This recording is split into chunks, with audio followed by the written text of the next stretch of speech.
Hi guys, I'm Shmee, hello and welcome back to the channel where you join me today at Quail during Monterey Car Week in California, the home of the hypercars. And today we have got a lot to see. We're going to go for a highlights run around, including the new Lamborghini Countach that sits center stage behind me, plus the SCV12 and the STO. But there's so much more from the likes of Bugatti with the Bolide, Pagani with the Huayra BC, new Tempesta package, Rimac with the Nevera, Koenigsegg are here, and plenty more to go and check out in this fabulous arena here at Quail during Monterey Car Week. Let's go see what's here. Let's start right here then at the Bugatti stand, where we have a few cars to see. Firstly, actually here on the left, the Chiron Pur Sport, one of 60 in total that Bugatti are making. And look at the color scheme on this car, the dark metallic blue paintwork with those bronze copper accents for the C around the side, the dynamic version of the Chiron. In the center, we have the Bugatti Bolide, a car I took a first look at when it was introduced last year, but the big news is that this is now entering production. Bugatti are going to be making 40 Bolides with 1,600 horsepower, weighing just 1,450 kilos, a track-only hypercar. Imagine seeing multiple of these on track together. You have that X style at the rear, the quad tailpipes in the center, the most radical aerodynamics, and what a special thing it is. Then over here we have the new Chiron Super Sport. So as well as the Chiron Super Sport 300 Plus with the specific livery, they are now making the Super Sport variant as well, still capable of 300 miles per hour with this elongated rear end to make it slipperier through the air, and this very bold green color scheme on this particular example that we're looking at here. Three exceptional cars all here on the Bugatti stand together. This is quite the sight actually to behold with all of those, and that is just the start. Things are very busy over here at the Koenigsegg stand. We have Honey, Dynamai's Koenigsegg Regera. I was part of the live stream, in fact, with the launch of this car. Also behind the Jesko Absolute, as I've seen a number of times around the world, and the four-seat Koenigsegg Gemera. In fact, Christian von Koenigsegg is here at the moment as well. But this is Dan's new car, and in fact, it's a very clever car, the first hypercar to have its own NFT. Also, it has the scannable Honey logo to play a song by Christian's son, Sebastian von Koenigsegg, as well, made to go with this car, with the full exposed carbon body, with the extra sparkle that you can see as well. An incredible thing. In fact, a very, very cool display from Koenigsegg, as always, here at the show. The full carbon wheels, so much to take in about this car. Maybe we'll be able to see some more of it very soon, but as always, an impressive display. Singer are here with the DLS. In fact, this is the very car that was at the Goodwood Festival of Speed just a month or two ago as well. There are two of them on their stand, obviously works of art, recreations, very, very cool things with quite the following as well. And in fact, when you look back here at the power plant in the DLS, created in partnership with Williams Advanced Engineering. We also have the unveiling of a concept here with Audi, the new Skysphere EV concept, full electric car with something fairly innovative. It can extend the wheelbase. As you can see here, the car is effectively shrinking. It goes to a shorter wheelbase for a sportier drive, or extends for a longer wheelbase to have more of a grand touring luxury drive. This is quite something, really playing with technologies, playing with different ideas, presenting this, the new Skysphere. Let's come around towards the rear to see some of the design of that as well. So hypercars, all sorts of different designs of cars and concepts with this as well. Rimac have a pair of their Neveras here on the stand, the all-electric hypercar boasting 1,918 horsepower, and in fact the Nevera has been smashing quarter-mile record times, the record for a production road car recently with these cars. And I also experienced one very recently going up the hill at Goodwood, and what a ride it was on board. Just effortless power, continuous power, but also in quite a smooth way. And obviously Rimac are heavily involved in new technologies, in EV technologies, and bringing them through to the market with their flagship cars here with the Nevera, the development of the original prototype, the C2, the concept perhaps I should say, now the Nevera, named after an electrifying storm that's experienced off the Adriatic coast in Croatia, where of course the company are from, officially called Rimac over in Croatian. Awesome to see those. There are plenty of cars also on display here on the lawn, including a Porsche 935, the Moby Dick. There are only 77 of these, a effectively like the GT2 RS Club Sport, but linking back to the older 935 and always looking good. Imagine driving that out on the racetrack. And then we have the P1 HDK from Lansante, bringing together some of the elements that were made famous from McLaren F1 and the HDK, or high downforce kit version of that car, P1 GTR, with some heritage links. For example, the styling on the wheels around here at the back, the badging as well, the heritage McLaren badge. You can see the gold of the heat shield, but P1 GTR with a gigantic rear wing, a lot of power, but still with the fairly comfortable, you could say, road seats inside. The seats from the regular P1, and a lovely paint colour as well, the metallic green, the louvres over the front arches, extended splitter, looking very, very nice. Here with Hennessy, we have two of the Venom F5s. In fact, this is the very car that I took a look at for the first time when the car was originally presented. They're going to be making 24 of the Venom F5s in total, and here is a new one that they've brought to the Quail for us to take a look at today. They are targeting over 300 miles per hour with the Venom F5. It's been a work in progress all the way through from seeing the concept with John at the Geneva Motor Show a while back, in fact, but this is a new car, a customer example of the car, in fact, as is the navy blue one here as well. Have a quick sneak at the interior and see the contrasting very light colours that you have in there, but lots to this, the Venom F5. Heritage Ford GT of the 05 generation, followed by the full carbon new GT, full carbon fibre body, special edition effectively, nice plate on that, carbon one. What a stunning thing, very nice. This is something that stands out to me. This is the Bussink Speed Legend, based on the AMG GTR Roadster, in this case in solar beam paint, the same colour that I'm respraying my GT Black Series. It's made by HWA, and it's effectively a conversion from the traditional Roadster to an open barchetta with this Formula One Halo style roof over the top. You can see how open it is, a retrimmed interior as well, the new coloured areas, the new interior sections of the seats as well, looking spectacular and quite an interesting experience, I would imagine. I'm hoping to get the opportunity perhaps to jump behind the wheel to try it out for myself, but based on a car that I particularly like, but now with no roof, that open experience, and even the front end, as you can see, has been updated to the design of the GTR Pro. That lower splitter was not seen on the regular GTR Roadster or any of the Roadsters, in fact, and even with the larger now carbon fibre louvres that it has over the front arches as well. And not only that, the power has also been upped to a massive 850 horsepower from the 4-litre bi-turbo V8. Now, next to the Speed Legend is a Saleen S7. Behind, we have a Monterey Blue LP640 Roadster, another LP640 Roadster, in fact, the GT Celebration of the Huracan Evo, Gallardo Performante, the original Performante, which was the Spider version. We've got some concepts and race cars and all sorts of other things that are around here as well. A beautiful 300 SL Gullwing, Porsche 959, and many more cars here on the lawn. This is the Martian by Mark Philip Gembala. It is based on the Porsche 992 Turbo S, but as you can see, significantly reworked. In fact, this is designed to go off-road. It features a new double wishbone suspension along with a hydraulic lift. So you see the car at the moment in its raised position for driving off-road, for driving through the dunes, but it can also be lowered down for a road setting. It also has its own completely new carbon fibre bodywork, this large integrated rear spoiler, and the engine has been upgraded to 750 horsepower along with a bespoke Krapovich exhaust system as well. Currently idling away, sounding fantastic.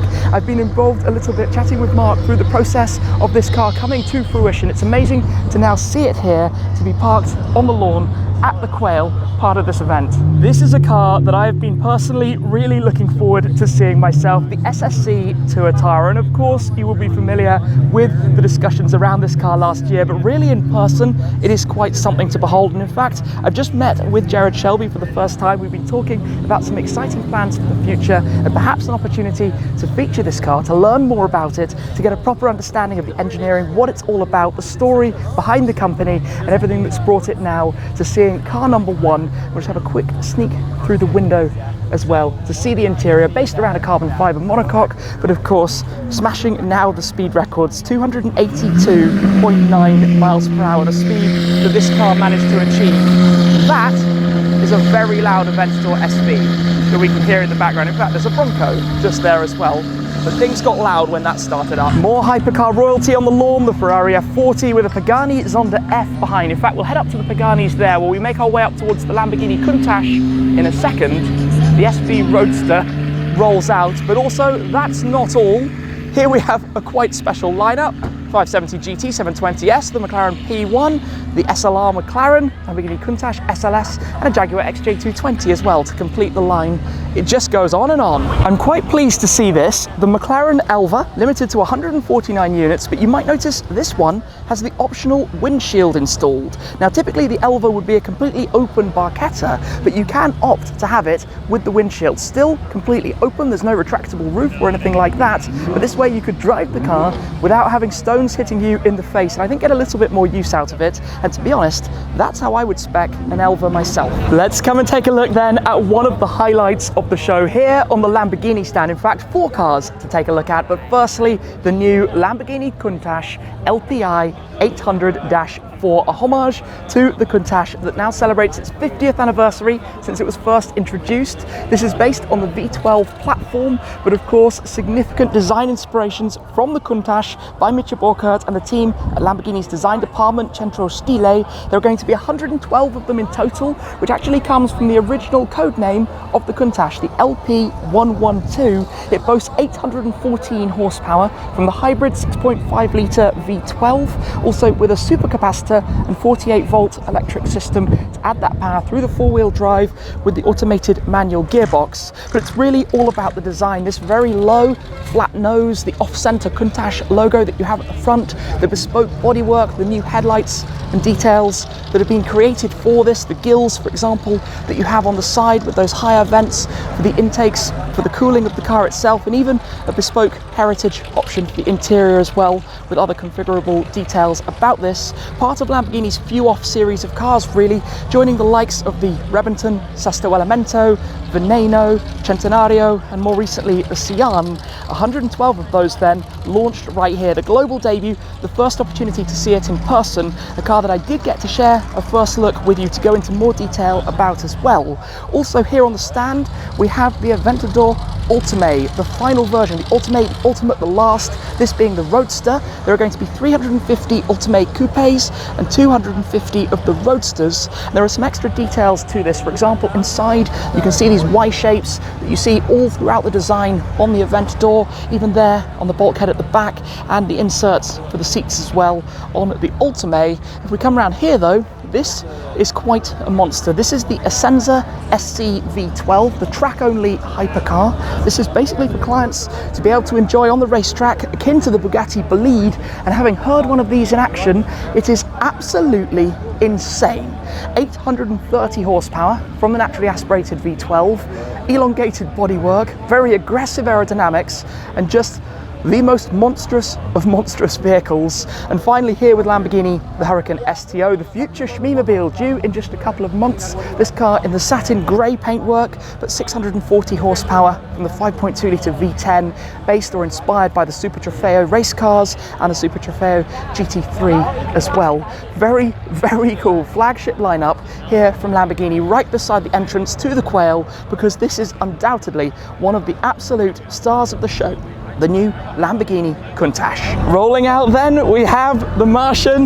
The guy's looking very cool in that, joined as well by Sean from Top Gear Imports, who I filmed with before too.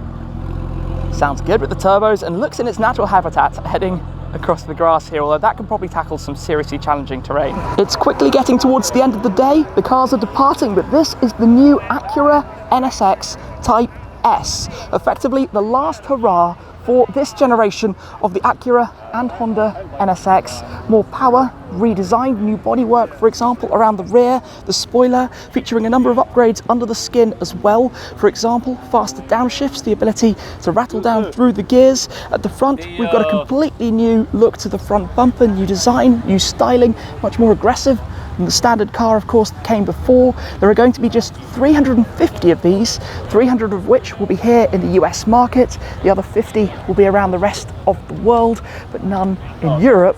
We might get the opportunity to hear this starting up, or perhaps being a hybrid. There we go, burbles away, it will move electrically, but really one of the first hybrid supercars, which now with the McLaren Artura and the Ferrari 296 GTB, this really paved the way. There's a very special display here from Lotus in the center of the entire area. We have 3 cars starting on the left with the electric hypercar, Evija, with the new livery, the yellow paintwork with those blue stripes that you can see throughout. I like the way they go underneath that central section, for nearly 2,000 horsepower from that. Then we have the Emira, another future Shmee-mobile set to arrive in 2022, but also launched here to the US market. It's had a big reception here today, available with the 2 different engine configurations, the 3.5 litre supercharged V6 from Toyota that can be had as an auto or a manual, or the 2 litre turbo 4-cylinder from AMG with the dual clutch transmission. Now moving from the Emira, we also have the Radford Type 62-2, the car that actually launched last week, presented here, Radford coming back. And in fact, it was when I rode in the Emira, again at Goodwood with Jenson Button, we were talking about this very car. So it's awesome to see it right here, to go around it, bringing modern technology into this heritage style. For example, the carbon wheels, you can see the headlight design, a very small car, no doubt a car that will be seriously good fun to drive as well. And in fact, if we squeeze around towards the back of it, you can see the updated modern style design, but really Radford and Lotus working together now, bringing this to the market. Great to be able to see it. So a big congrats to Ant Jensen at the team at Radford. What a launch here in the centre at Quail. The gentle burbles of cars departing here from the Quail, the 300 SL Gullwing. Look at that, such a magnificent car. But then here, the Fords. Something I've been looking forward to coming to see, in fact. This is the 2022 Heritage livery for the Ford GT. In each year of its production, they've had a specific Heritage livery available. This will now be the 6th livery option as part of the Heritage set. You could say that they've offered, with the original GT40 and the matching livery sat beside it, but with the black painted central sections, the divide, and in fact, have a look at this. You can see the exposed carbon line of the carbon fiber panel beneath. That means that is a full, well, the whole bodywork is always carbon, but a full exposed carbon panel with that section cleverly masked, going through various techniques in order to be able to paint it. And exactly the same down here with the Ford logo just in front of the rear wheels, along with a specific interior and even stripes that run over the roof line as well. They put a lot of time, effort and thought into those liveries on the Heritage cars. That's just cool. There's no other way of describing it. I love it. I absolutely love it. Spare wheel to boot. And the sound. The sound. Then over on this side, we have the dream lineup of Paganis, including this, which is the new Tempesta package for the Huayra BC. So the BC, named after Benny Paiola, being the track version of the Pagani Huayra. There were 20 originally, along with the 40 Roadster BCs. But for those 20 coupes, or slightly more that I believe were eventually produced, they now offer the new Tempesta package, so a new aerodynamic set around the front, a new spoiler available at the rear, and also you notice these extra intakes that they have over the rear deck to bring in a little bit more cooling towards the engine as well. There are a few famous cars here. This is the regular BC, if you could say, so you can see the different aero looks, the different packages between the cars, the wings and the front end. This is a fairly well-known car belonging to Sparky, and a couple more lined up over this way as well, all forming part of an incredible display, including, as I said, the Roadster BC up on the stand. Ferrari F40 cruising through. This is the Delage D12, effectively the closest thing to a Formula One car for the road. You can see the aerodynamics, patented suspension, the active aero that sits beneath here, very akin to that of a Formula One car, and in fact it's powered by a naturally aspirated V12 along with an electric motor, putting out a total of 1,100 horsepower, 990 from the electric setup. That's in the GT version of the car. The 2 seats, one in front of the other, the tandem seating position. They're going to be built in Manicourt in France, near the famous Formula One circuit, and in fact the running cars are already out there soon for the first test drives for customers as well. A very, very radical looking thing. Can you begin to imagine what that would be like to drive? The beautiful Bentley Baccarat starting up there, coach building by Mulliner. Very, very limited. This is Car Zero, the engineering prototype featuring some design elements that we saw on some of the concept cars that Bentley presented in the build-up, the XP100 GT, for example. But this really a very statemental demonstration of Bentley creating a bespoke vehicle, completely open Barchetta and beautiful in the green. There is so much going on, and there are plenty of cars that we've not been able to see today. The Bacalar is rolling out, the roofs were just heading out as well. In fact, you can see the new Yellowbird just over there in the background, the other Bentleys now departing. But what an exceptional show here at the Quail. Everything from the Bugatti Bolide to the Lamborghini Countach to so much more new and old here on the lawn at Quail Lodge, part of Car Week. Always one of the most fantastic events, seeing new introductions, seeing the new Heritage GT, seeing the NSX Type S, which is over there as well. And yes, just so much more. Fun, exhausting, but all about the hypercars. So what's been your favorite car that you've seen today here at this event? Do let me know in the comments down below. But thank you very much, as always, for watching, guys. I hope you enjoyed this video, and I'll see you again very soon. Cheers.